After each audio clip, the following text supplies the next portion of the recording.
All right, YouTubers, so I'm back with the the dust collector overhead boom checkout. And a couple things I did wrong last time was, I believe, is that I had the arm locked for this, the blade collector locked at a certain height. So, you know, so that it couldn't move. So I think the best way to do it is to actually drop it down on the ground. And then when you put your board in there, you just lift it up and set your board right on those wheels and then cut. Seems to work a lot better when I do that. So I'm gonna go ahead and try to do this. And maybe I can put the phone slightly different, in a different place. But I've got the big door open here. So let's actually, I'm gonna try to put it back here a little bit. Let's see here, there we go. Yeah, that might do it. All right, so let's see here. Don't fall. All right, so turn the saw on. We're gonna turn dust light on.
What I did there was, let me move this stock out of the way.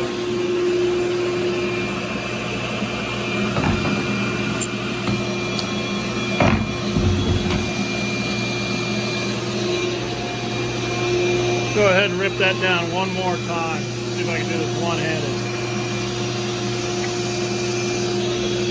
I'm gonna go a quarter inch. 7 7/8, 3/4.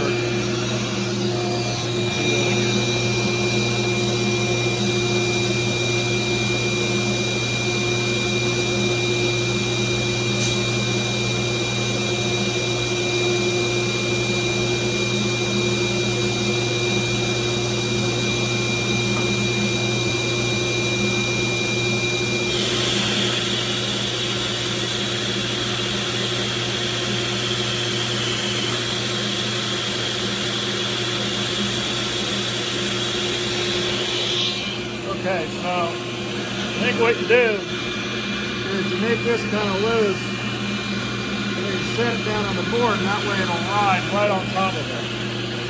And that's what I'm going to do here. I'm going to put that in.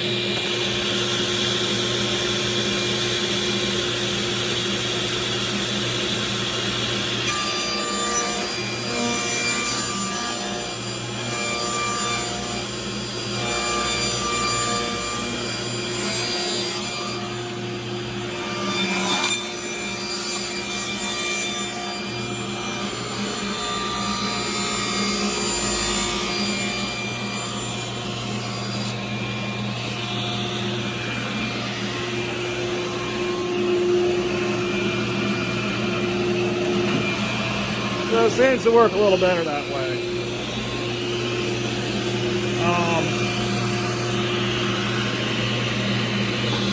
Yeah, so, and the other thing I did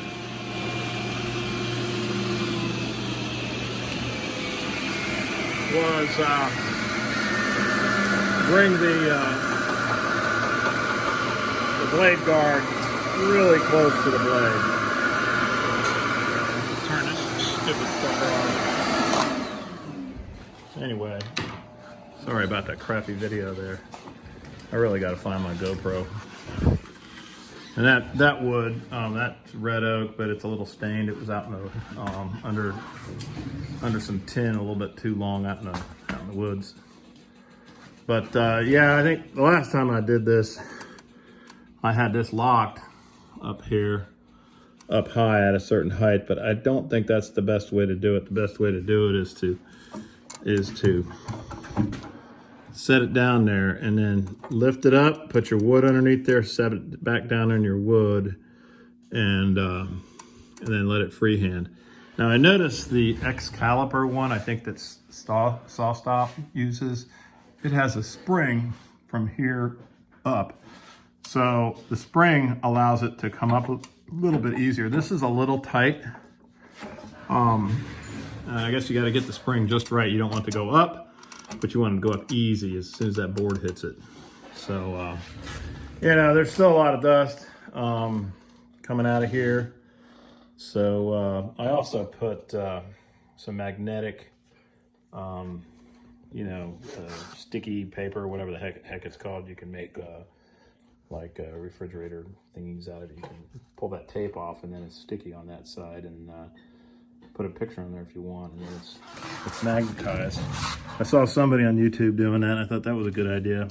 So, but you know, it's still spewing dust everywhere. You can see.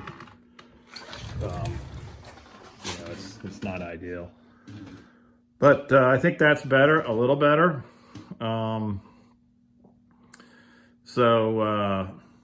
Yeah, so operator error on the first video. The first video also, I called my lumber 8/4, but it's not 8/4. It was probably 6/4, 5.5, or 5/4 to 6/4. I had the saw guy who came on property cut it a little thicker than normal, so I wanted to be able to get, you know, fairly thick pieces of lumber. Some of the stuff is almost quarter sawn. And some of it, like I said, it's got staining on it, but I've got about 10,000 board feet under those tins out back, and I've got to bring them. I'm going to bring them to the upstairs of the shop to let them dry further. They've been drying for about 2 years now. So, and this stuff here that I've been playing around with the saw, it's just stuff I've been ripping for just experimentation. Some of that, now this is like 8/9/4 stock. That was in the woods way too long. In fact, some of it was just out in the open. But I planed it down and milled it. It's checking, but I can use that for something. Not sure what yet, but anyway. Yeah, so the boom's okay. You know, what's pretty cool about it is you reach under here, and I've gotten to be able to do this without even looking now. So you can put this out of the way, that little stop. Yep. Operator error again. You gotta tighten the cover, or the protector, blade guard, down, and then you can push the boom out of the way. So, you know, if you need to do something special or need to work on the table, so it's almost impossible doing anything with one hand. So this is kind of a crappy video. I apologize for that. But after playing around with this thing today, it's a little better if you maybe I should have read the instructions, huh? What do you think? So, but again, I mean, I only ripped, I think that's 3 or 4 cuts. So there's still quite a lot of dust up on top. So anyway, that's it.